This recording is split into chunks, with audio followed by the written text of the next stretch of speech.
Welcome back to ELT, English Language Teaching Under the Covers. I am Neil Teacher, and I'm joined again by the... That means attached, doesn't it? Attached in a podcast kind of co-host kind of way with... attached with an incredible rapport and... what's that word you always use? Ravishing.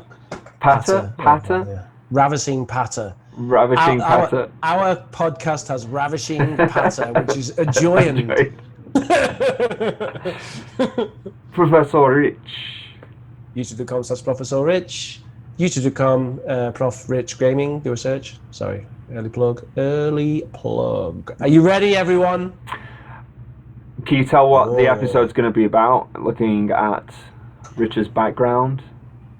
Oh, very difficult. This is the Japanese version. We're going to be looking at the Japanese version of Mind Your Language. I'm going to butcher this, but I think it's Nihonjin no Shira Nihongo.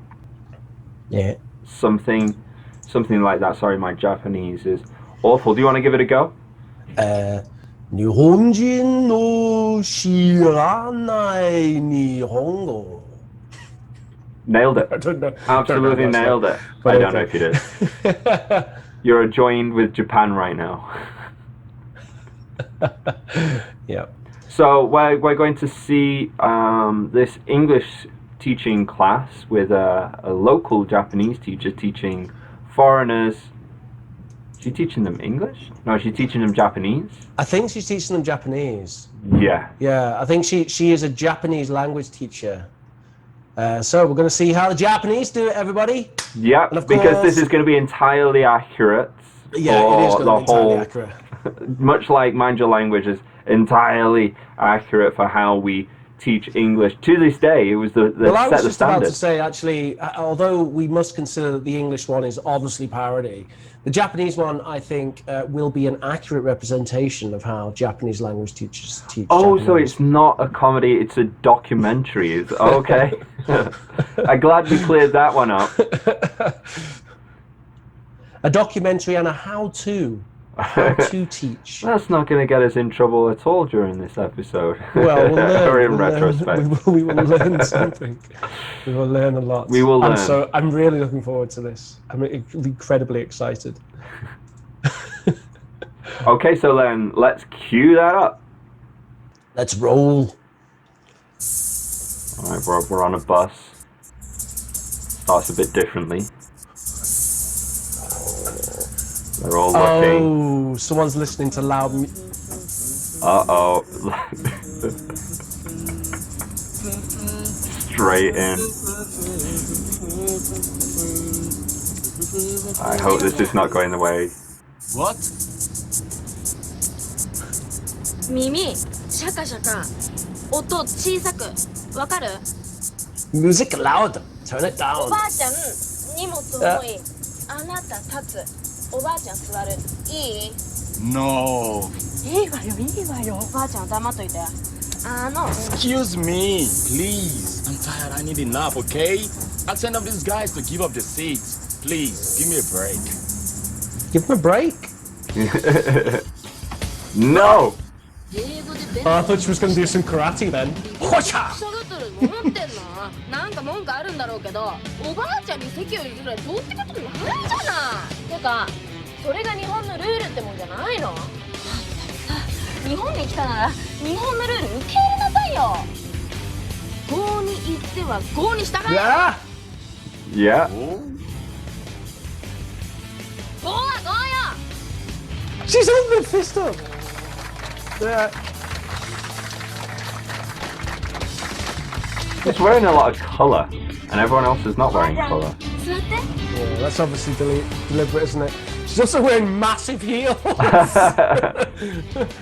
If you want to be a teacher, this is what you do, guys. Huge platforms and shout at people on public transport for not being representative of your culture. Yeah, definitely what I do. He's definitely has that Listen Mind to Your me. Language feel. You come to Britain, you gotta act like British people. Oh, blimey. Oh, he's a student.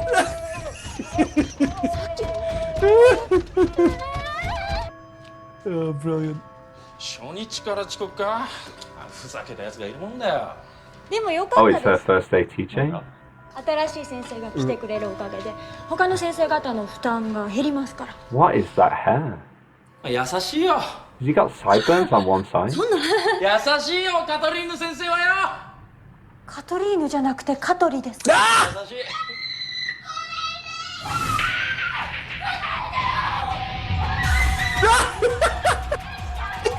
If you don't have the subtext here, it could lead to some very misleading ideas. Well, everyone knows that black people can run fast. 先生、 Apparently, Japanese women run faster. Why is his nose bleeding?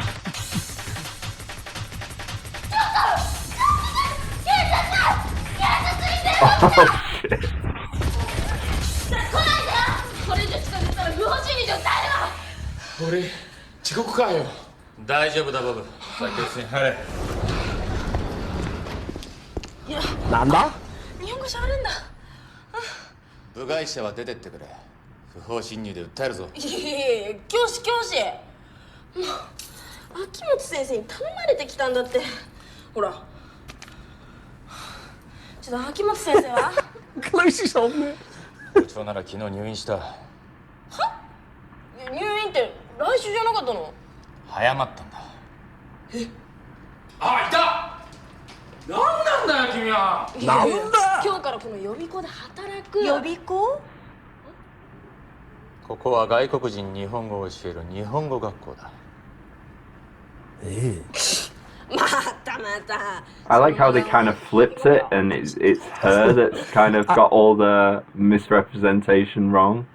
That's kind of true, yeah. Yeah. It's funny, isn't it? In this one, they've made because in the English She's one, it's the like fool. they worship the teacher, yeah. Yeah. And in this one, it's like, well, let's see how it goes. That guy who's her boss or whatever, the guy in the black suit, he has the really cool Japanese voice. I like that one. He's the one who's like, oh,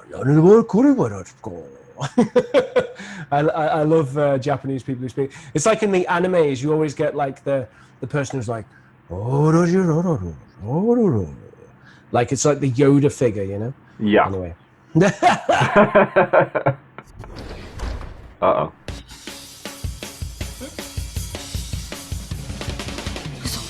Can we pause on all the students when we got a picture of all the students? Oh wait, what? Yeah. Oh, when we get a picture. Yeah, when we get a picture, can we pause? I'm pretty sure she just said a swear word. By the way, I know a little bit of Japanese. Can I just go back a minute? Yeah, go ahead. その真顔ね、超ウケますよ。 Not that it's a big deal or whatever. Yeah, pause it here. Okay, what do we have? We got the African guy. British. He's definitely British. Definitely yeah, British. He's British. There's going to be a couple of Americans. This girl is probably Korean, I guess. Chinese or Korean? Well, Oh, okay. yeah. Oh, who's the American? Is that a white guy with Well, the big black hair? guy's obviously got to be American, isn't he? Do you think? Oh no, wait, he didn't have an American accent, did he? No, He he had like didn't. But you know that might he had not like stop a them. Nigerian accent or something like that. I think there's gonna be there's got to be a Scandinavian in there as well. Is that maybe Malaysian or Filipino in the corner? Maybe or it's more something? British Isles. Maybe we've got a row of British Isles here at the front. Maybe it's like Oh, because she's what you're saying? Because she's Irish. ginger. She's yeah, British, Scottish, Irish, or something like that. German. I feel like there's going to be And then we've got German. the Asians in the next row. And it's like Korea, Chinese, Vietnam. And he's And then in the back, Middle Eastern. American, Nigerian, Mexican. Okay, Boom. there we go. Predictions. Oh, my mic come off. Well, that's my predictions anyway. You're totally right, but look at the British guy. He's so obviously. Yeah. Oh, look at all the stuff they've got on the table. They've paid a lot of attention to props here. Like the girl on the left here with all of her pink stuff, and then the Nigerian guy's got a big bag. Okay, now I think the swear word is about to come, if I'm right. Okay. Yes! She said, kuso, which means crap or shit. And they've translated it as no lie. I don't know. I thought unless I'm mishearing this, but I'm pretty sure she just said kuso. I always remember reading the James Bond You Only Live Twice, where he's in Japan, and he does like a rundown of Japanese culture, and James Bond in the books, he swears quite a bit, and he's in Japan and he swears, and he's like, oh, how do I swear in Japanese? And they say, you don't, you just say shimata. And apparently that just means, oh, I made a mistake or something like that. Well, it's not a swear. Well, that's an interesting point, actually, because I didn't think it was a swear word that like you use as like an exclamation. Yeah. But it does seem like they've used it. But I know that, for example, dung beetle has kuso in it. And I also know that you can say other things with kuso, and it means like crap this or crap that. Yeah, I think that's universal stuff. I think you could call anyone a pig in any language, and that is going to have bad connotations. Pig? Pig, yeah. It's not a pig, though. Can you think of anyone? No, I mean, but you know, like, if you were to say, call someone a pig in any language. Right. Yeah, exactly. Yeah, totally. Or kids, like maybe they don't. Here's a quick tip: if you're wanting to swear in a different language, stick with the animals. Always. Oh yeah. Label people animals. That can go horribly wrong, because like farmyard animals. Right? Fox in English is a good one. In Spanish, it's terrible. Oh really? Well, zorra. It's like one of the worst things you can say to a lady. Oh really? Whereas in English, foxy lady. When she's foxy. Well, it's same with kind of Chinese. You know, like you in. Oh, because don't the Chinese love pigs though? They think no, pigs are like, so like in the north of England, and a lot of British people will call people chick or something like that, whereas chicken in Chinese means prostitute, basically. Dun, dun, dun. So. Oh, and you've got rabbit. All right, just stick Spanish, with pig then. Haven't you? You know. Yeah. Oh, she's a cute little bunny. In Spanish, it don't sound good. What was it? Una conejita. Yeah, I don't think that's a good thing to say to a lady. No. All right. Just pigs. Just use pig. I think pig is universal. If you in whatever language you're in, if you say that to a person, is it good or bad?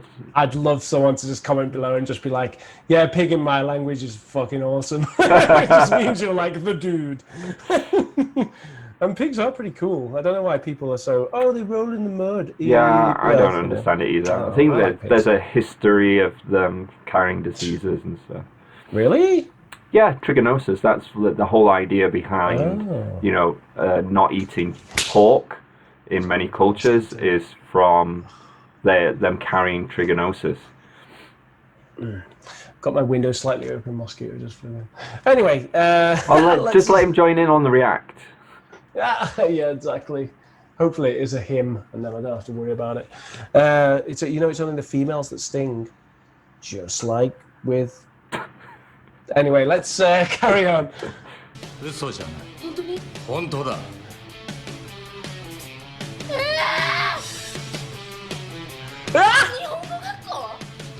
日本語学校？普通先生をやってほしいって言われたら家庭教師とか塾とか予備校じゃん？じゃあ日本語教師の経験は？いやゼロでしょ。帰っていいぞ。は？待ってよ。カリスマ店員なんですよね。だったよ。やめてきたんだから。教室に戻るぞ。はい。今さら帰るわけにもいかないんだって。こっちにもいろいろ事情があんのよ。どんな事情だ？いや、それはね。とりあえず見してみなさいよ。What is it? 90 days of Japanese. Is that the course book? Yeah. なんだ。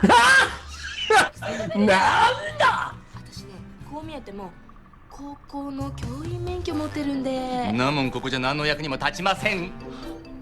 授業を見てから言ってくれます。 What is this? What was the head thing? Okay. 私、加納春子。菅みんな野春子。よろしくね。よろしくね。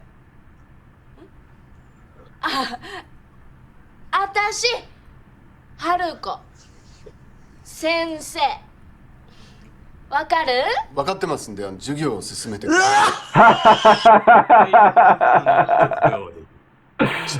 先に言ってよ。Man, I think you're right. Like, this show is all about, like, ripping the piss out of the Japanese teacher. And the students are just like, yes, we understand you now, carry on. It's totally flipped from the English one. It's like she's like the hot mess, like the Bridget Jones type of character. Yeah. Like stumbling through. Maybe that's that was kind of what's popular at that time that they've done this, or if you think, I mean, I can't really understand the parable in British society, but I know in Japanese society, having taught there, they are so respectful of teachers, like so respectful. They have a ridiculous amount of respect. Teacher over there is like being a lawyer in the UK, you know? Oh, right. It's like, yeah, you tell someone you're a teacher and they're like, sensei this. You know, it's like they really respect teachers. In the classroom, they respect teachers, you know, and that's drilled into them. And I wonder if that's got something to do with it, you know? I don't know. It would flip it and allow a lot of kind of taboo tension to be released if you've got a teacher that's, you know, obviously maybe not a good teacher, or a bit of a hot mess sort of teacher, yeah. Well, I think she might be a good teacher, but I guess we'll see. We'll see. We'll see. She's got gold fingernails as well, which is interesting. How to count things, okay. じゃあ、物の数え方について質問のある人、先生が何でも教えてあげます。ストローは立って言って。た立って言って。たた。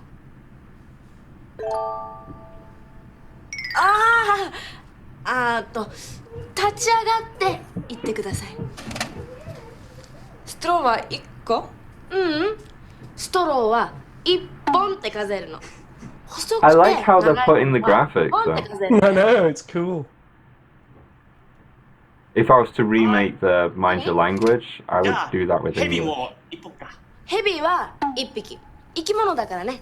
中国を長いものを全部ジョンで数えるよ。川もヘビも。ジョー、かもしれないけど、日本人は生き物かそうじゃないかで区別するの。犬は1匹ですが、象や馬は1頭と数えます。 The British guy speaks amazing Japanese. He really does. Well, this is probably a good time to pause it as well, because she's actually teaching. I know it's not like this is actually stuff. If you were to watch this, and you're trying to learn Japanese, you might pick up actually something. I agree. This is actually a much better example of how to teach than the English Mind Your Language. I mean, she's like asking for questions, taking questions, and they're talking about the language. if this segues into actual teaching of I don't know what do you call them, the denominators, you know, that you, because that's what she's basically talking about, you know, that you put in front of different nouns, the articles or what have you. They call them something different in Japanese, I think. Same with Chinese. Particles. It's the ordinal numbers or cardinal numbers or something like that. No, do you know, like with different objects and different things, depending on, you know, like cups and bottles, they have a different like article that goes with them. I can't remember what it goes off the top of my head. You're right. But that we don't have in English. I believe she's specifically talking about the counting. Yes. Because in Japan they have a million different ways of counting stuff. So they have a lot of. I think it's cardinal numbers, because ordinal numbers is when you say first, second, third, and cardinal, I believe, is when you just say like 1, 2, 3. But in Japanese, you can't just say 2 chickens. You have to say like a certain kind of a word and then chickens, depending on what classification of number that creature is. So do you give the number as well? So the number plus classification plus noun? Well, no, the word for the number is just totally different. Oh, wow. Yeah, that's one of the difficult things about Congratulations, Japanese. Like, Japan. yeah, if you say like two bananas, that's different than how you say like 2 guitars. Right. And that's different than how you say like 2 chickens, right? And that's what this guy's saying. He's saying dog is ipiki, but an elephant and a horse is ituo, right? And I don't know what number they're talking about, whether they're talking about 1 or 2 or whatever, but... So they're kind of almost just punching holes in what her answers as well, so she's kind of made to look, again, stupid. Well, let's see. そう他に大きさで数え方が変わるもの知ってる人 Actually, I think she dealt with that well. Right! You know? Does anyone else know other things? She's teaching! What is this? I thought this was Mind Your Language. Isn't like a big muscular guy going to come in a moment with a top on that says his name like over his ripped chest? And she's like... And he's like, oh, teacher, very attractive. Or something. I don't know. Yeah, where's the rampant sexism? Or anything. I don't know. It's like, wow. Considering this, because this is obviously a sort of cheesy drama. You can tell that. Yeah. Right. But they got teaching in there. Actually got I know. teaching. And it's I kind of like the way they're presenting it as well. Yeah, it's very impressive. ブラジャー She's Russian. A とか B とか Ah, い yeah. やそれはサイズでしょモビルスーツはモビルモビルスーツは1機だ。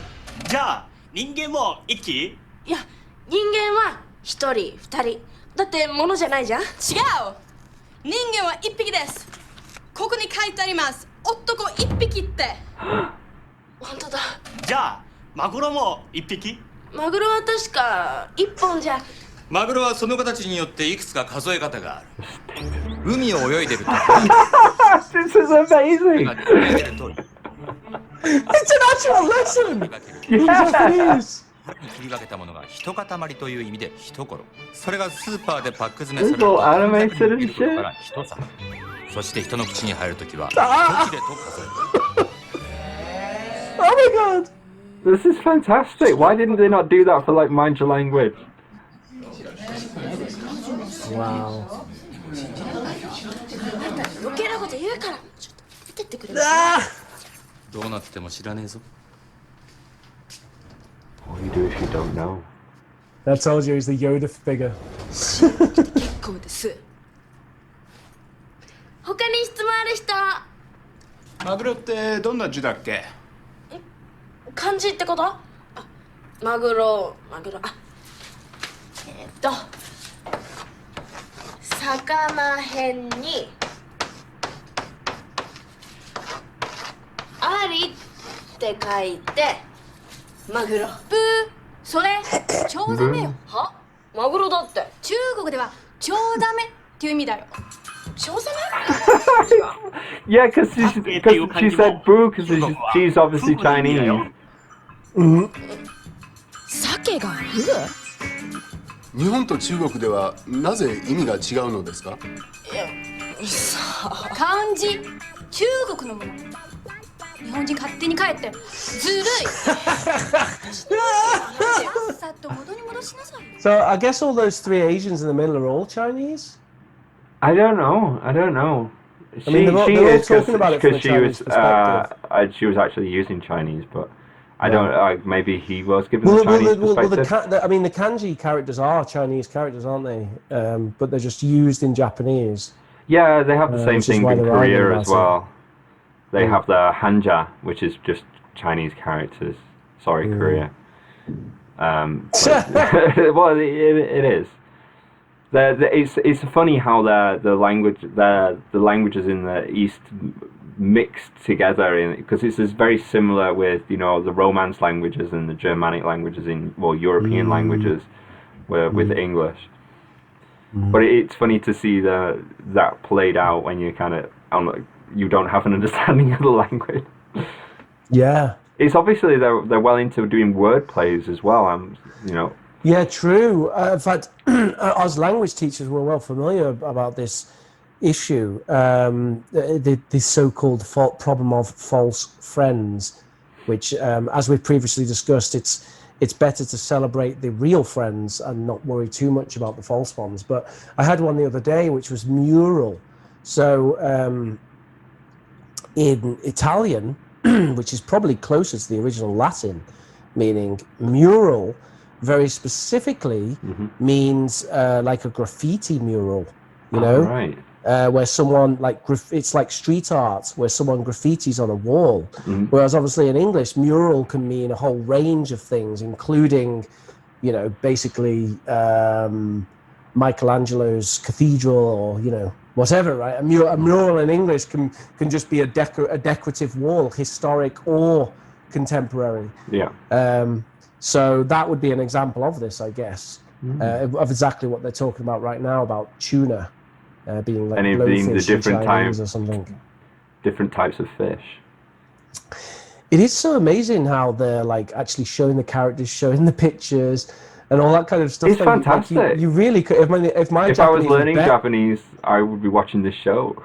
Right. I mean, if my Japanese was better, I would actually be learning stuff from this conversation.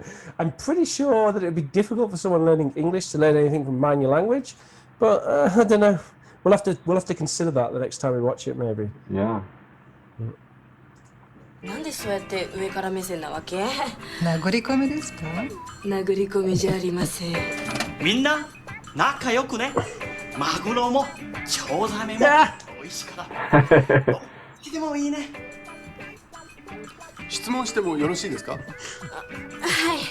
お刺身を食べるときに使うお醤油を入れる四角くて仕切りのあるお皿の名前は何ですか？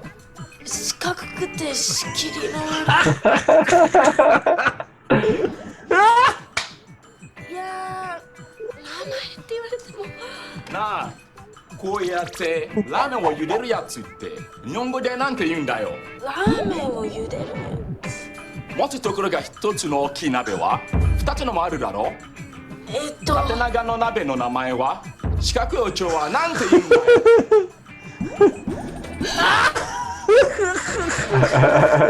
ほんとして知らないの。日本人なのに。Could we pause this for a sec? Yeah, sure. But I think this kind of is an interesting point, and it actually it's similar in English, because like we have what we do is we've got this broad general English where we're talking like plate, knife and fork, and then it starts to get technical, and maybe people will know like side plate or a serving dish, totally. And then it starts to go even further down the rabbit hole, and you'll have a paring knife and all technical words that even if you're a teacher you might not know off the top of your head, because you wouldn't be expecting to go that far down into the culinary serving. Language teachers, we've talked about this before as well, language teachers are not dictionaries, and there shouldn't be an expectation that they are. And we always feel embarrassed about it. I mean, I certainly do when I don't know exactly the word for something that a student's asking for, but it does happen. And I think, it is fine to deflect or to admit it. You can do either strategy. You can admit it and say, not entirely sure, I would just call it a knife, but let me check it out and I'll tell you. Right, you can do that, or you could deflect. No, we're not really focusing on that right now. It's not really that important for your level. Really, you should be focusing on knife rather than butcher's knife or whatever, flick knife, carving knife, or whatever specific thing that they're asking about. Yeah, and then but it's kind of it's weird as well because they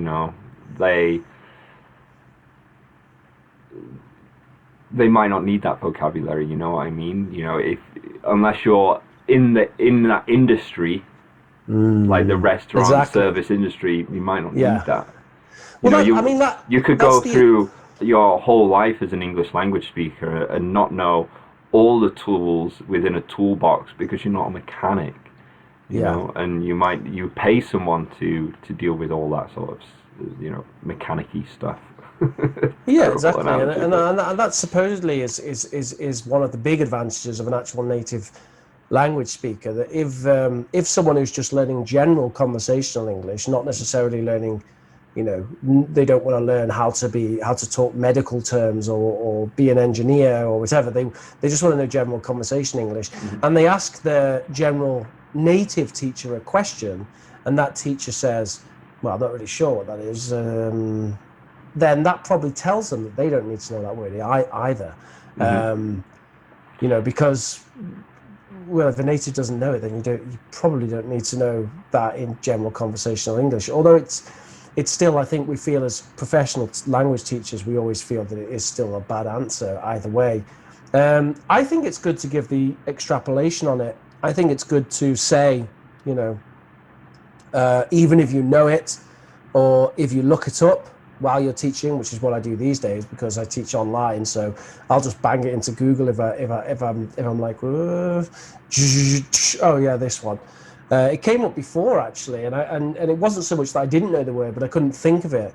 And it was a class I had this morning, and someone asked, they said, "Oh, there's a word in French which describes people who look down upon people of a lower social economic status." And she said, "What do you call that in English?" And the word that comes to my mind was classist. And that's what I said to her. I said, I think classist, but we don't really, I mean, it's not just socioeconomic status, it's also upbringing and education. Like and, pompous or something? There's different things. Yeah, there's so many. Not necessarily pompous either. And then it occurred to me later in the lesson that the word she was actually after was elitist. And I told her, because it comes to me and I thought, oh, elitist. That's the one, isn't it? Because if you're elitist, but the thing is, elitist is slightly different as well, because elitist isn't necessarily talking about socioeconomic status. Elitist could just be ability or intelligence as well. If you're just a super intelligent person with lots of ability, you could be an elitist by saying, well, anyone who doesn't have my intelligence is a lesser person than me. That's not necessarily about socioeconomic status as well, but I think that's probably the most similar word. I think that was better than classist. And I told her about it at the next, I do kind of feedback and reviews as stages. So not as she was talking, but when we got to the next feedback stage, I said, actually before when I said classist, I think a better word would be elitist, and I sort of explained why. And I think that is, that's part of being a language teacher, accepting that, you're not a walking, talking dictionary, language reference, or, whatever. It is one of the strengths of a native teacher, but at the end of the day, your time would be much better spent than, if you were improving your vocabulary and studying a dictionary. Your time would almost certainly be much better spent studying pedagogy and implementing the things that you learn about it, right? Well, I think there's kind of 2 points that came up from what you were saying there. I think one is that as a teacher, it really should be that your focus should be to teach these specific, very narrow vocabulary words, but the tools to be able to kind of describe these words, to describe what you're doing, because you're not going to be, you might know that word, and then you teach that to that student, but then that student might use that word with someone else. But if a native English speaker initially had that problem with that word, they might not know the word either. So it's better if you can describe the thing that you are wanting to know, or that you want.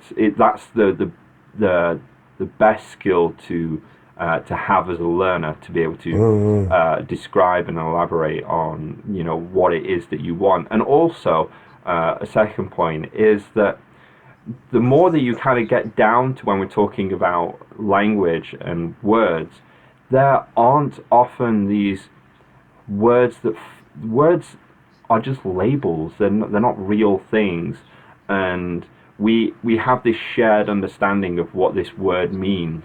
But you know, actually, it can mean many different things to different people, especially in different cultures. I mean, it kind of goes back to, you know, when we were joking about swear words with the animals. But you know, when you talk about, you know, something like marriage, for example, you use that word. That has very different, you know, social, cultural meanings in many different countries. It can be more temporary in one country to something that's, you know, sacred and unchangeable in another. And it's kind of it's funny when it shifts to actual things, because people think it's all just concepts. But like when you talk about a cow in Chinese, it's very broad. The cow can refer to that domestic farm animal that we're talking about, or something that akin to a water buffalo. So it's kind of where you've got to be careful when buying meat in China, because if you don't, they can play with the word. So they're like, oh, am I getting a steak here? But is it from a cow? And then, you know, when we talk about apples as well, you know, there's different. No, you're absolutely right. You're absolutely right, Neil. I think you've hit a very strong language point on the head there, which I think is definitely an aha thing for that language teachers realize at some point or other, that when you say the word table, everyone, whoever slightly has something a little bit different in their head, and when you move to different regions, that gets more different. When you move to different countries, it gets more different, and when you move to different cultures, it gets even more different. And so when we say table, and then in the Spanish they say mesa, those words are kind of equivalent, but it's almost certain that the average image that a Spanish person has in their head about mesa compared to the average image that an English person has in their head about table are going to be quite different, based upon what tables are like in Spain and what tables are like in English, and when you use them in Spain and when you use them in English, and other words in Spain, you know, because they use mesa in Spain for other things as well, not just table. Whereas in English, we pretty much just say table for table. But even if you're talking about someone thinking of table, they might think of a table, they might think, you know, 4 legs with a piece of something over the top of it. But, you know, it could be they think table and they think of, you know, one with like a central leg that supports like a round surface at the top. So that could be, it kind of almost like, if you, when you think about language and you use a word, you don't really think of this concept, but when you say table, what it's like is more actually, rather than one image, it's more like putting table into Google Images, where you get 100 images come up all at the same time, because, you know, a table, if you go to IKEA, is not just a table. It's so many different things, different shapes, different sizes, different formations. So it's a really interesting concept that we have this shared imagination and this shared labeling of things in order to kind of navigate through world. And it's even more interesting when you start to think about concepts and how those are shared, because it's when we're talking solid objects, it's pretty easy to kind of realize, but when we're talking about concepts, when we're talking about love, that's why we start to get into why we have poetry and stuff, because it's so hard to really convey that. You're absolutely right. I mean, I'm still not entirely sure what alteración and estar dorada, I'm still not entirely sure what that means in Spanish. I know it's something like upset, but then, you know, to be honest, sometimes I'm not entirely sure what upset means, because I always thought that upset meant that someone's kind of hurt but apparently it can mean that someone's sort of angry as well, and people do use it like that. Really? So I find that very tricky. And alterada, is something different again, but it's often translated as being upset. So yeah, you're absolutely right. Once you get into the realms of emotions and then metaphysical concepts, it's like, we can only be less sure that they are the same thing, because culture has to come into it. I think that's why language teaching now has such an important focus on context, because context really is everything when it comes to meaning. Yeah. You need the context. Yeah, and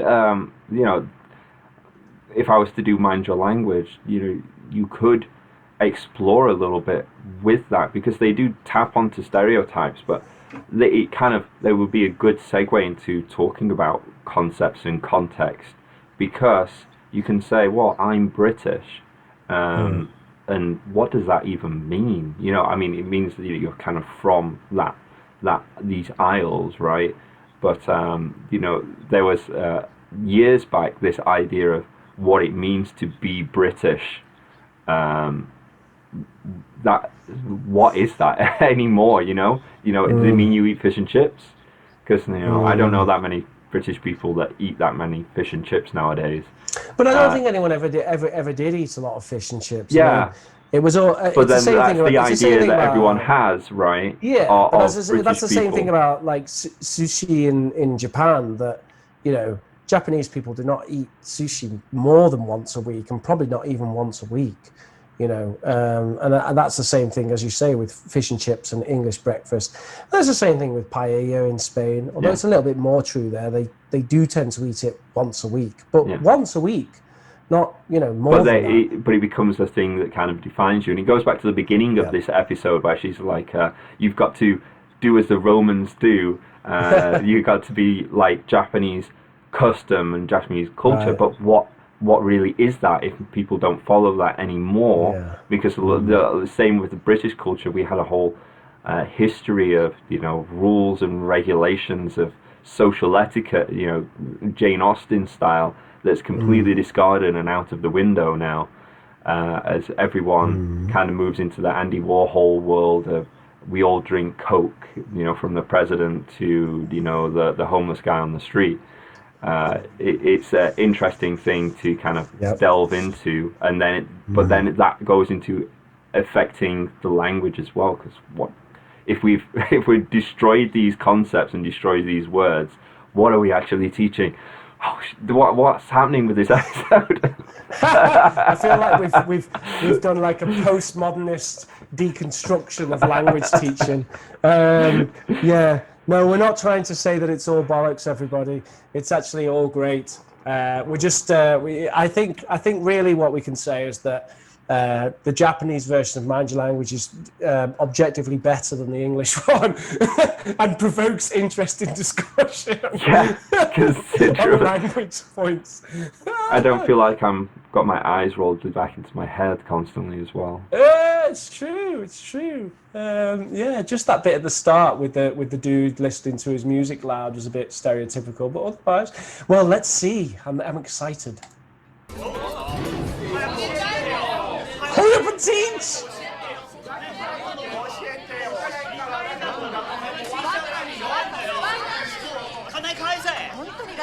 I think she's going to have a character arc where, like, it starts out like this. What are you talking about? This is Mind Your Language. There's no character arcs. I think that she's going to start out like this, and by the end of the season, like, it's all going to be happy clappy, and she's like becoming like a good language teacher or something. Okay. I don't know. That's the vibe I'm getting there.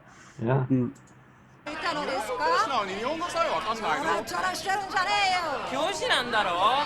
Wow, that is a close-up, isn't it? Oh.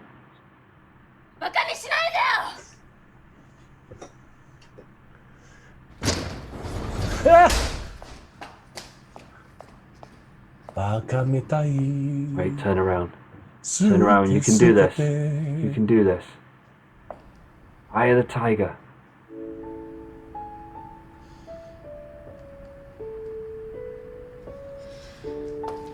Oh no. No.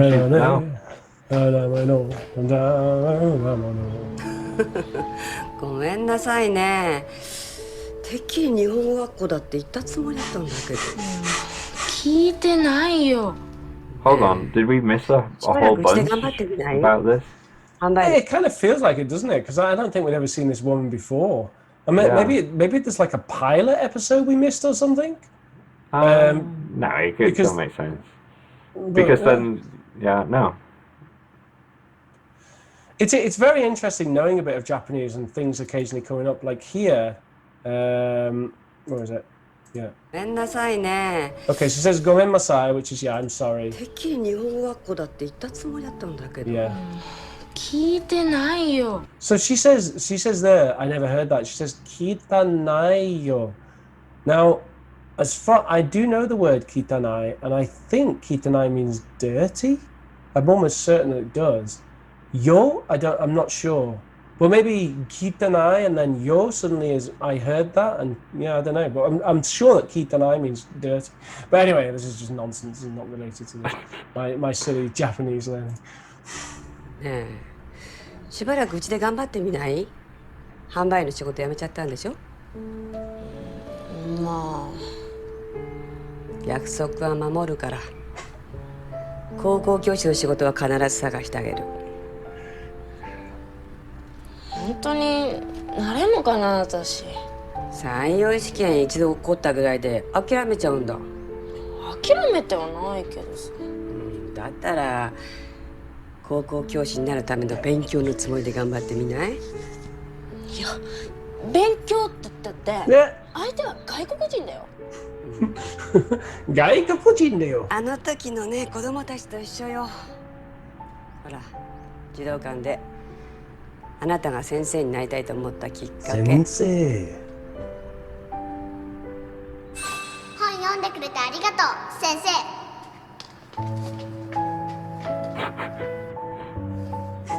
Oh my god, look at all the character development.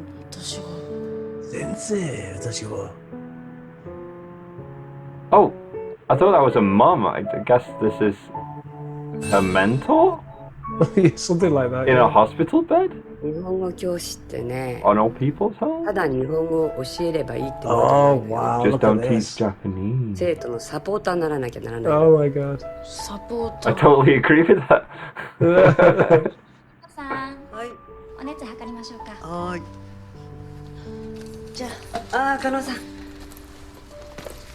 ね、ご飯でも食べて、もう一度考えてみて。What's that? She's giving her like a meal voucher or something. What is? Oh, oh, it's ramen. It is. It's 50% off ramen. I love it. Oh, is she going to bump into the students that are eating here? She's got it, surely. いらっしゃいませ。いらっしゃいませ。 Man, this guy does everything. ラーメン一丁。Well, he's working in the ramen cafe and he needs the Japanese lessons. Oh my god, it's all of them. なんでここに。ハモるなバカたち。何してんすか。何をされてるんですか、高須先生。何をされてるんですか、 pulling rank. 先生。あ、これ。持ちすぎです。いやいやいや。全部生徒がくれたんだよ。日本語教師ってお給料安いんですね。カリスマやってた方がいいかもね。手棒持ってこい。早く持ってこいよ。手棒だよ、手棒。手棒？いつになったら日本語覚えるんだよ。一生どんぶり洗っとけ。パー。Oh. どうなんなくてもいいのに。 Oh, she's taken an interest in her students' well-being. And he's actually learning Japanese for a reason, not just to pass an 留学 exam. 生が働いていいのは1週間に28時間まで法律で決められてるんだ。しかも Personal. ギャンブルや水商売は絶対に禁止。それを破ったら最悪強制送還。強制送還？おかしいと思うだろ。それは勉強が第一だっていうのは分かるけどさ、いくらなんでもひどすぎますよそれは。俺に言うなよ。お待たせいたしました。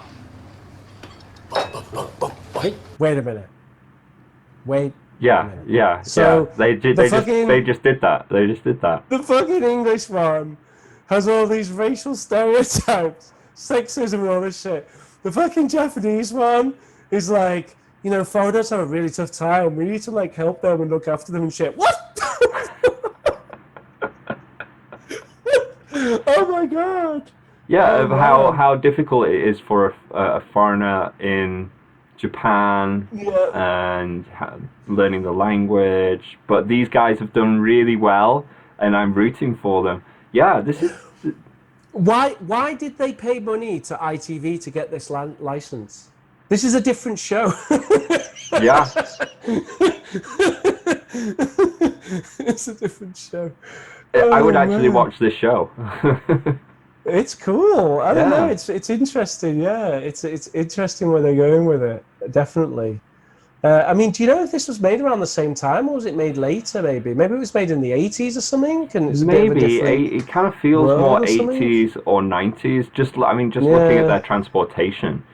Yeah, you're right. Yeah, maybe that's what it is. Maybe it's more the decades that have changed. You know. Mm-hmm. But yeah, it's very interesting, isn't it?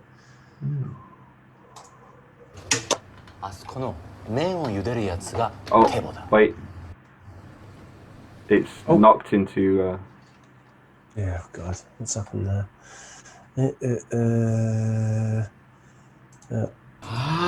It's out of full screen. That's what.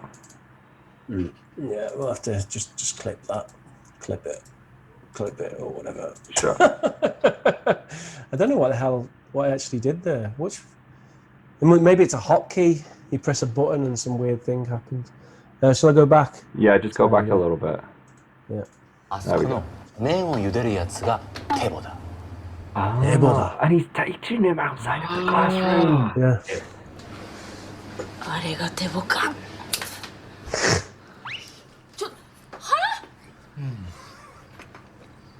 ああいう教科書に載ってないけども生活に必要な言葉を何ていうか知ってるか。いや、ちょっと。サバイバルだ。サバイバル。生徒にとって慣れない日本での生活はまさにサバイバルってことなんだよ。分かったか。生徒はお前をバカにしたわけじゃないんだ。必要に迫られて質問しただけだ。食ってくためにな。I love the comedy. 溺れてんだろうが。よくすすげよ。だからダメなんだよ外国人は。めんどくさがら大雑把だわ。つったってないで洗い直せよバカ。ちょっと。やめろ。 Oh, here she is. She's almost like a Japanese Karen. 責任取れんのかよ。悔しいんだろうけどさ、ゴーに行ったらゴーに従えってことだよ。Callback humor. お金。日本で夢を叶えようと努力してる生徒を邪魔するなら学校へはもう来るな。行くぞ渋谷。あ、はい。大丈夫大丈夫。お釣りはいいよ。ごちそうさま。お釣りはいいってこれ。お釣りって。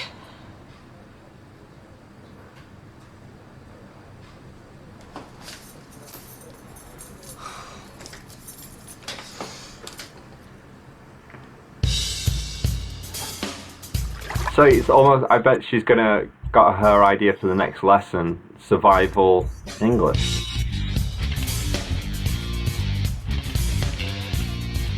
This is the music. It's like Rocky.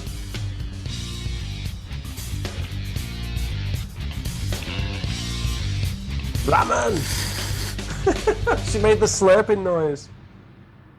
Oh, is she going to be creating a lesson plan late into the evening? Oh no. Oh, this is a sub plot. この本借りてくよ。よいしょ。今見てました？何を？なんでもないです。学校の方が持ち出し禁止です。じゃあ黙っといてよ。規則ですから、そういうわけには。私も黙っとくからさ。じゃあね。でそんなに本を？これリベンジ。Revenge? 集団失踪だ。バカ、生徒が失踪なんかするか。けど全員遅刻なんてありえませんよ。どうするんですか、こんなこと教育機関に知れたら。どうした？何も知りません。脅されたわけじゃ。He's great, this guy. He's got such good expressions. Oh my gosh, she's doing like using realia. Realia. Functional language. Looks really bitter, man. はい注目。昨日中国と日本じゃ漢字の意味が違うと話があったよね。なんでチョウザメがマグロなのよ。それはね、簡単に言うと勘違いだったの。勘違い？昔中国から日本に漢字が入り始めた頃ね。この魚なんだ？見たことないな。でも描写からしてかなりでかい。でかくて珍重される魚って言ったらマグロ？マグロか。マグロThis is exactly what we were just talking about as well, about the words in different languages and how they mean slightly different things. They're just nailing it. 超適当。そんな文句ばっか言うなら大昔に行ってきたら。だから文句言っても始まんないの。それよりね、これの名前を知りたがってた人は。はい、ジャックです。ジャック、この四角い醤油を入れるお皿は薬味と醤油を入れるから薬味醤油皿と言います。そのまんまですか？でもね、このよく使う方のお皿の方が面白いよ。これは専門用語で村チョコっていうの。村チョコ？紫を入れるおチョコを略して村チョコ。紫は村チョコ。お醤油のことで、おチョコはこれ。はい、お茶上がりです。よく知ってるね。でもね、惜しい。詳しく言うと、上がりは食事の後に飲むお茶で、食事中に飲むお茶は出花。出花？じゃあ出花食事しないで飲むお茶は？それはただの冷やかしじゃん。Can we pause there for a second? That was great. That was great. That would be what I would ideally like to do with my students. Take them to different places, use the objects, the realia within those places to teach, the vocabulary, to allow them to kind of explore and see what comes up with mistakes, and then from that I can extrapolate kind of a lesson. That is, it's communicative language teaching. It is. And I've done stuff like that. I've done stuff like that before. When we're learning directions, we go out with a map, we explore the city, we learn, to talk about cross streets and how to describe, going 2 blocks down and all that sort of stuff, all within, real world context. Fantastic, and that's exactly what she's doing. I know a lot of schools won't allow you to do that because of liability and all the organizational issues around it. But if you can do it, it's absolutely fantastic, and it's a great way for students to remember because they're actually doing the thing that they're learning and using the vocabulary and the grammar that they're using at that point. Yeah, absolutely. What is this? What are we watching? Where is the absolute butchering of teaching? Where is the total inconsistency in students' language ability? Where's the complete disregard for that? Just lack of their learning. Yeah, where's the consistent racist and sexist jokes? What the hell? This is not the same show. This is a show actually about language teaching. Oh my God, Japan! What have you done? Japan, you're awesome. You're awesome. Oh my word! And it's quite entertaining, I have to say. It is. Yeah. Okay. I can't believe it, man. Not what I was expecting at all.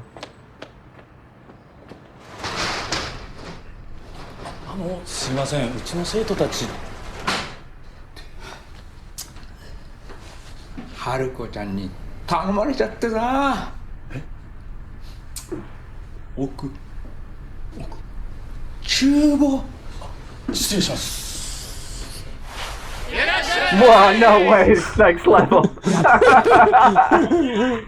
Task-based learning, baby. Except it's an actual task. I mentioned this before, I think, but when I was teaching in Canada at a different school, next to my IELTS class, they had an air hostess class where they were teaching air hostesses. It was like a short course, and everything was set up kind of like a plane. They had all the plates and the dollies and stuff like that, and they would learn and they do all this task-based learning sort of stuff. And this is exactly like that. I guess that they're actually learning to do stuff. I mean, this is what I do on summer camps with kids in China. We learn how to cook food, make pizza, and we go through the vocabulary of all the items and ingredients we use, and then vocabulary of as we're cooking, and it's great, it's fantastic, and if you can achieve this with your English language teaching, it's a fantastic way to go. Yeah, I mean, it's getting into the realms of CLIL, isn't it? Yeah. It's getting into the realms of teaching other stuff. That's not quite what she's doing, but she's definitely she's giving that full Japanese cultural context and whatever, and also paying a lot of attention to their context. She's seen that guy working in a kitchen, so she said, well, okay, let's get the students in the kitchen, which is absolutely fantastic. That's personalized lesson planning, isn't it? Yeah, so many amazing things in this, Neil. This reminds me of this one time. So a lot of my previous classes in Canada, they would just be from the textbook, but we would occasionally have a class, or I don't actually think it was a class. I think it was just something that I did on my spare time. But I said, look, what is it? We're learning stuff, and some of the textbook stuff, especially with accounting, they already know. So it gives me a bit of extra time to kind of elicit some questions from them about what they want to know about everyday life. And there was one time they were confused about paying, tipping, and language kind of around, ordering at a restaurant and stuff like that. And I took them, it was at the end of term, we agreed that, as a class, we'll all go, and we went to like the spaghetti factory, I think it was something like that. And, we had lunch together, but also at the same time, we went through, okay, what is the language that you use here? Oh, this is kind of the different language. This is why you don't use this. Why did I use it? It was fantastic, and that was just a thought that came into my head. But if you can do that with your students and personalize it to them and their needs, I mean, like the older sensei mentioned, a lot of the time it is survival English that they're trying to learn. One of the things that people forget, they're just when you're teaching, especially teaching English in a native English speaking country, is that these students that are coming from abroad, they do want to learn English, and you are teaching stuff that's from the textbook that they get thrust upon them at the schools, because there's always a textbook. But they just want survival English as well. It's really totally. I completely get what you mean, and not only if they're in England or wherever they are. I mean, when we were in Spain, right, most of the people there, it might not have been, it's kind of a little bit philosophical to call it survival English, but to some extent that's what it is. They needed it to go to university, B2 minimum, so you can study at university. If you want to go abroad, you need IELTS 6.5 or 7 or whatever, right? And that's survival, that's your future, that's your career, that's everything. So you're absolutely right about that.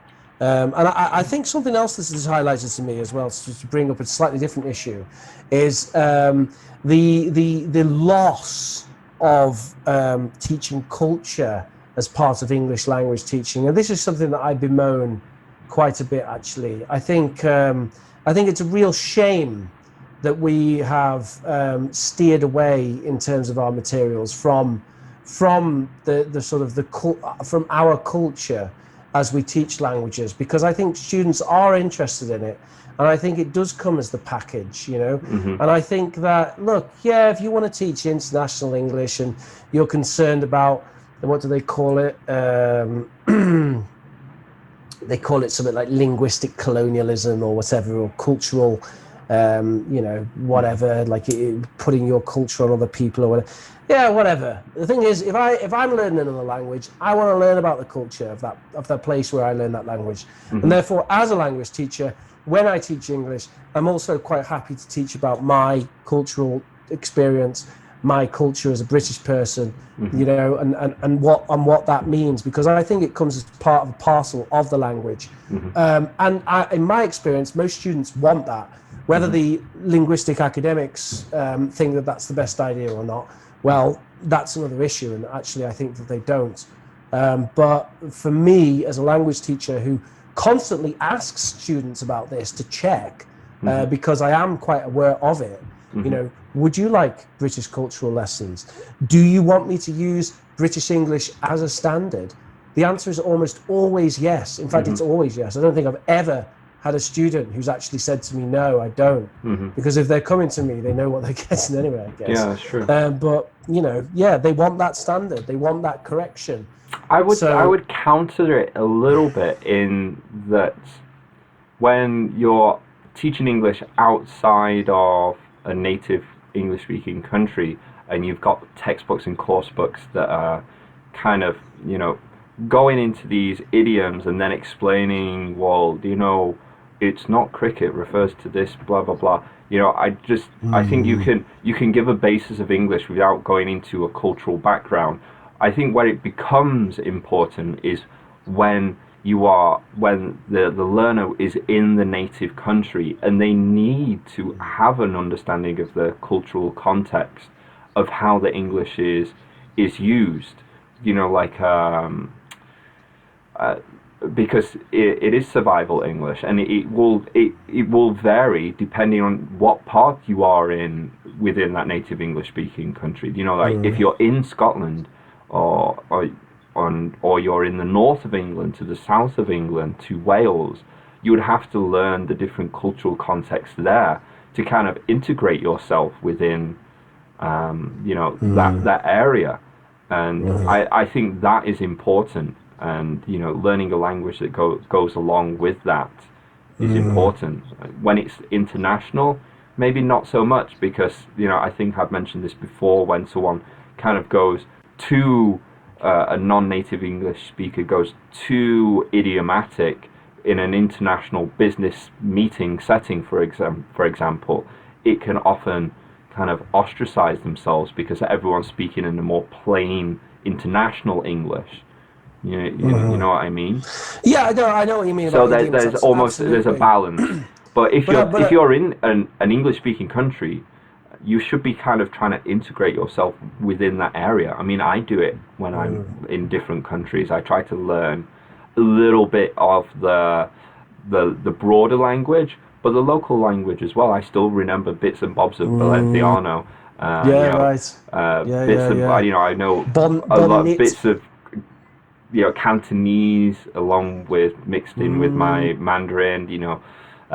Same with Korean, you know, there's different ways you say things. Right. Yeah. From when I was in Gwangju to, you know, Seoul. It's important to survive. To survive. No, it is very much so. But also I think it's a matter of interest as well. That it's kind of interesting to learn about the cultural experiences of the teacher that you have, you know, their cultural background and things like that, and they can tell you stuff about their life, and that is those things do make interesting lessons. Personalization, connecting on not just a teacher-student level, but on a person-to-person. Adrian Underhill, boom. Wink, Okay, Adrian, come on. I guess come on the show. We should get to the end of this. Yeah. おカリスマいらっしゃい。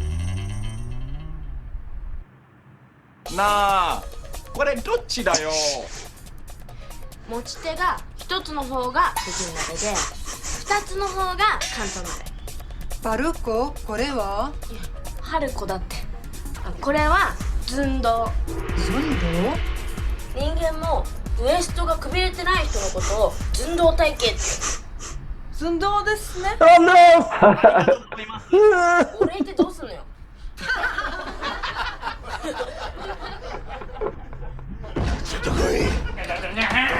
何よ。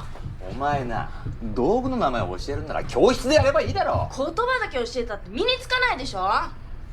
みんな慣れない日本で生活してるんでしょ。生きてるんでしょ。サバイバルなんでしょ。それでわざわざサバイバルだ。任せてよ。扱いには慣れてるんで、こう見えてもカリスマなんで。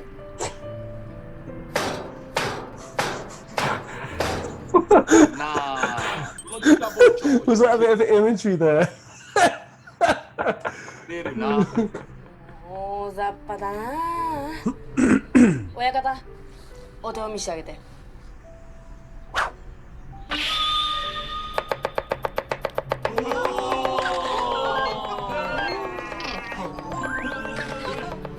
なあそろそろ寿司食わせろよ。その前にちょっとこっち来て。なんだよ。はい、洗って。やだよ。外国人はだからダメだって言われるんだよ。はい。ほら、もっと力入れて。ちゃんと洗ったらすぐすすぐ。What, she's teaching him how to clean stuff? すぐすすぐ。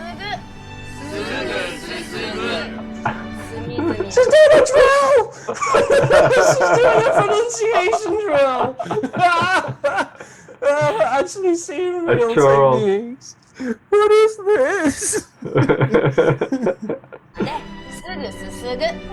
隅々まですぐすすぐ。はい、これが終わったらね、みんなお待ちかねのお寿司だよ。I want to go to this Japanese class. It's so positive as well. I like how it's called Bob. Yeah, everybody, we can do it. Compared to the English one, which is like. 何ブルブルしてんだよ。Tearing up. こういうことなんですね。どういうこと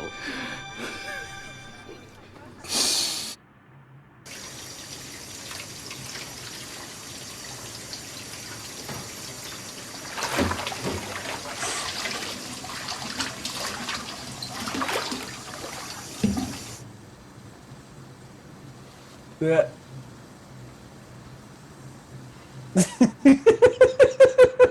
I love it.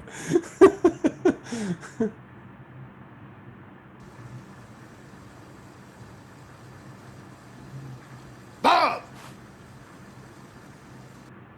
やりゃできんじゃない。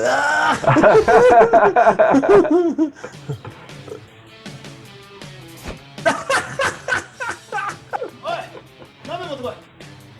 北京と広東どっちですか大将。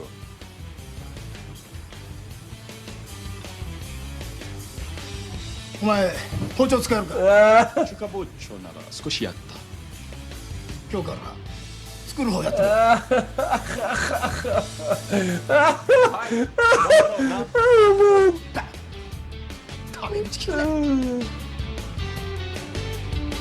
Don't use such casual language. Is that going to lead into the next episode's teaching point? Formal language?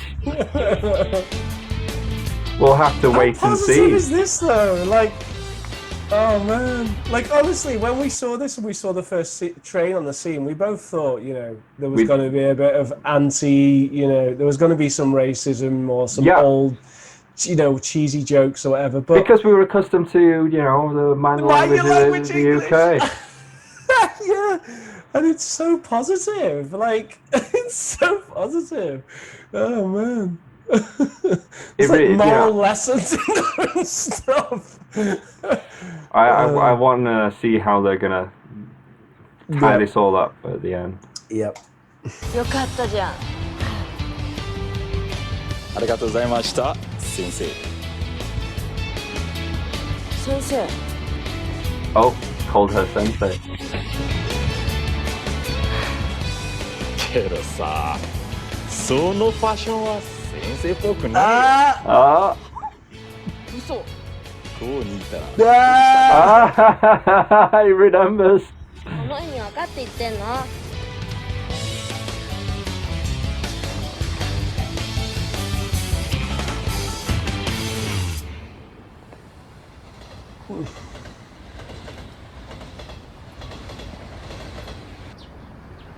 おはようございます。How's that any better? That's well worse, no? シックに決めてみたんだけど。どの辺がシックに？いやいいよ、かっこいいよ、はるか先生。She looks like a fashionista. やる気のないやつは帰れ。やる気があるから来たんじゃない。そうですよ、高橋先生も見たでしょ昨日。こいつはな、3ヶ月で辞めるんだぞ。ここで3ヶ月我慢したら高校教師になれるんだろ。だから来たんだよな。俺たちはな、生徒を無事に卒業させなきゃならないっていう責任があるんだ。腰掛けのお前とは違うんだよ。誰が腰掛けよ。だったら責任取ってみろ。やってやろうじゃないの。高校教師の職をかけて。あ、高橋先生。冗談だよ。誰もこんなペーペーが責任取れるなんて思ってないよ。口ばっかり出しちゃうのカリスマ店員だもんな。責任取ってやろうじゃないの。春子先生。いいわよ。クラス全員を卒業させられなかったら高校教師は諦めますんで。無理すんな。無理じゃないわよ。約束よ。Dun dun dun.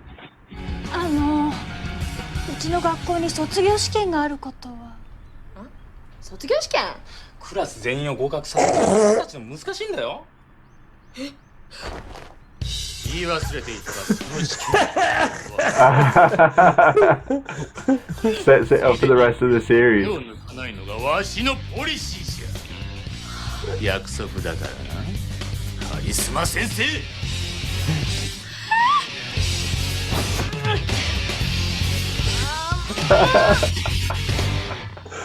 Okay.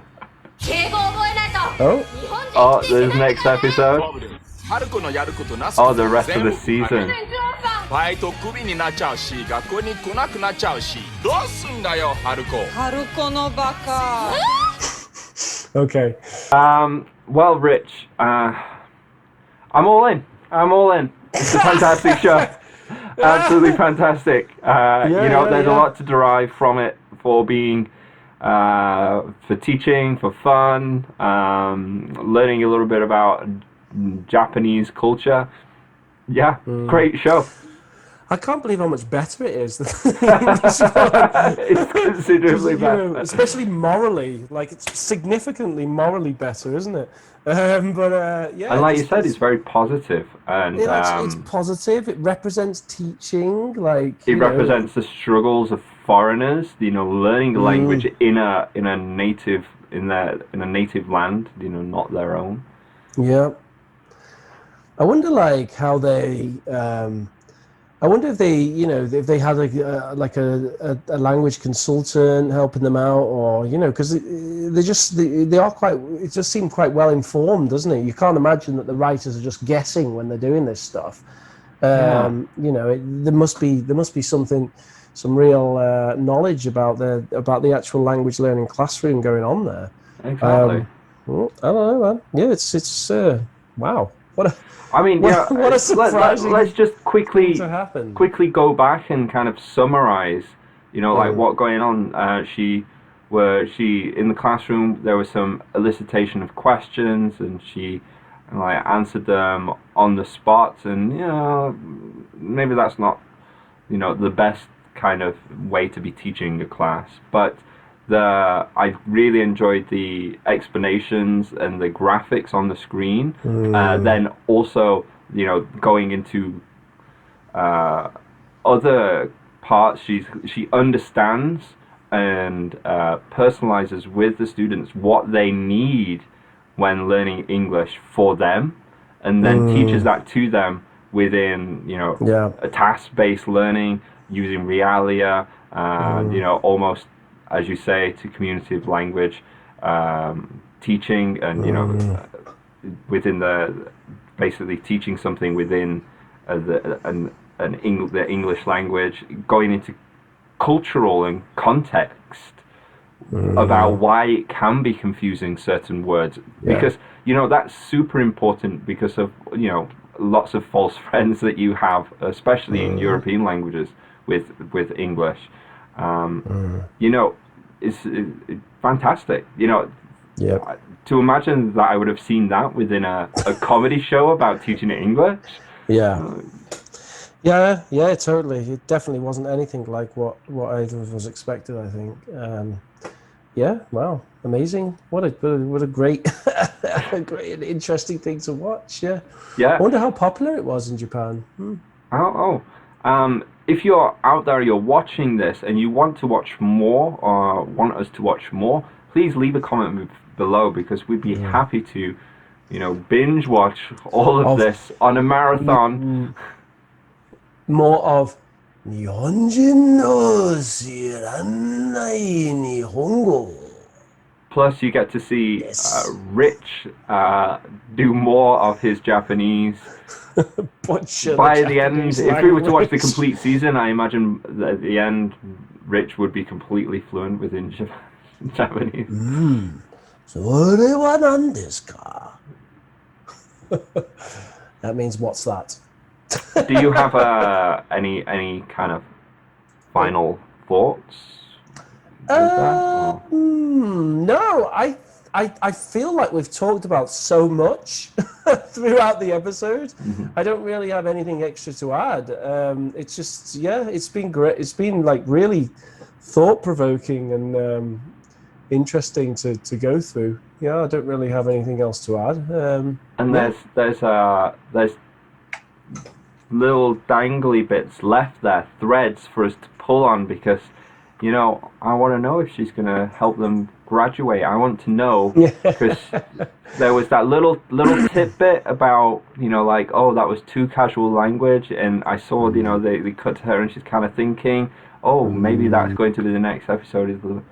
So they're seeding ideas, and it's almost kind of like what I do, especially if she does in the next episode teach formal language. That's what I do. If I'm during my classes, I hear something that a student will say, I'll make a mental note of that, and I'll bring maybe a little activity, not a whole class, in to cover that in the next class. But it's a sign of a good teacher.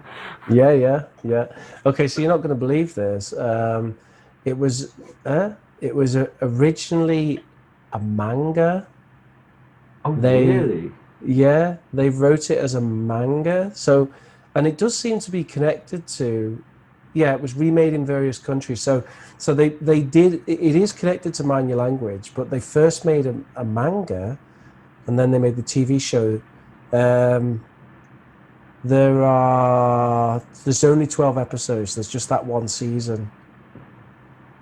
Oh. I can kind of see manga elements, because I could see when she's talking different bringing different stuff up, or when she's going through the sequence of like teaching stuff, or she has that power up sequence. Then they always have that kind of like in anime where they kind of go through that. It was made in 2010. Oh, really? That's interesting, isn't it?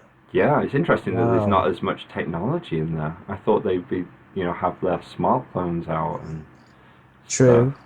Yeah, true. Yeah, so it's 2010. So I guess that explains some of the the sort of social differences.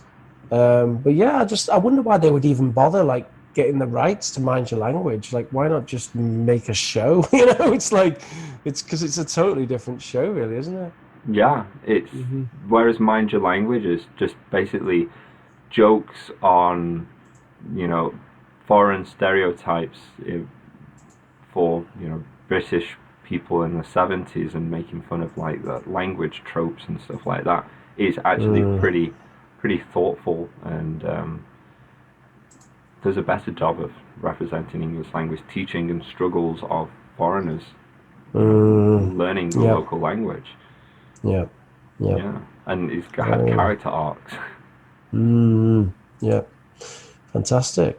Yeah, so if you're wanting us to watch more of that, gotta leave some comments and like and subscribe below.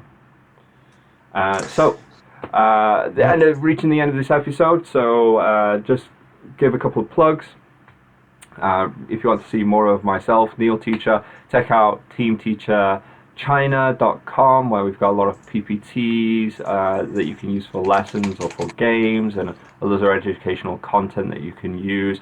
And that also is represented within our YouTube channel, where we talk about teaching in China and living in China.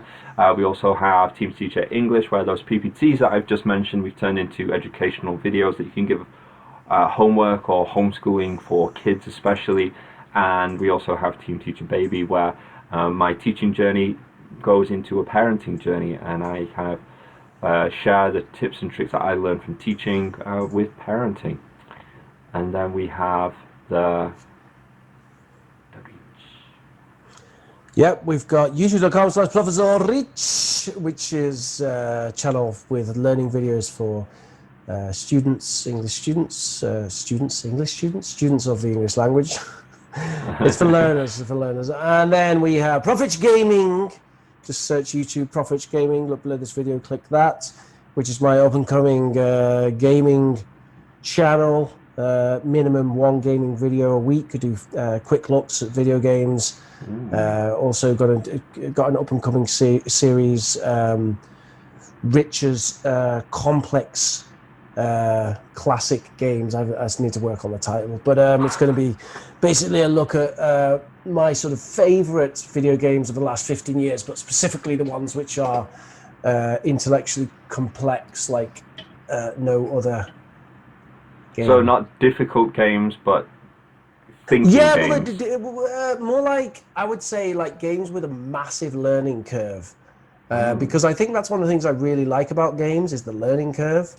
I like to jump into a game and be like, oh, I don't know how to do this, and then you kind of have to get better at doing it, right? Yeah, because they're often with the UI and the user, design for the user is often based on certain, ideas that become like solidified around certain types of game, like platformers. You always, there's always jumping and collecting and all that sort of stuff. So going into a game where you don't really necessarily know how it's going to work. It's something like that. Yeah, because I mean, a lot of the AAA games that come out now, they use exactly the opposite philosophy. Basically, there's no learning curve. Whereas I very much like games where you really have to kind of figure out how to do it and how to be good at it. And anyway, that's the idea. It's a series kind of looking in depth at those kind of games. So there we go. Very interesting. Gaming, check that out. Language teaching. And of course, we've got Prof Rich Baby, which doesn't exist yet. so don't bother looking for that. Maybe by the time this video comes out, it will exist actually, because I might get that started soon. But anyway, it's been fantastic. Like, subscribe, comment down below, share with your mother, and send me money on PayPal.